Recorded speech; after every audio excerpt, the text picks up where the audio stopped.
абдурозиқ саҳифаи нав боз кард. Блогер ва шоумени машҳур Абдурозиқ дар Instagram ва YouTube саҳифаҳои нави худро боз кард. Айни ҳол дар Instagram саҳифаи нави Абдурозиқ ҳамагӣ беш аз 15 000 ва дар YouTube 16 обуначӣ дораду халос. Сабаби кушодани саҳифаҳои нав ба саҳифаҳои қаблияш дастрасӣ надоштани ӯ будааст.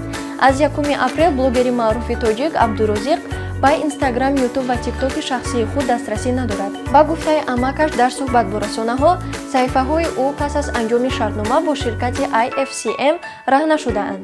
Ҳамаи пулҳои бонкиашро гирифтанд ва ҳоло дар Instagram-и ӯ наворҳои сохта бе иҷозат нашр мешаванд. Аз ҷумла навори сохтаи хоҳараш дар либоси ҳиндӣ танҳо бо мақсади резондани обрӯи Абдурозиқ карда паҳн шудааст. Дар ин масъала дар Дубай аллакай парвандаи ҷиноӣ боз карда шудааст, таҳқиқот идома дорад ва аз ширкати Мета то ҳол ягон посух нашудааст. ҳоло Абдурозиқ бо як ширкати нав шартнома бастааст, аммо номи онро фош намекунад. Саҳифаҳои феълии Абдурозиқ зери назорати ӯ нестанд.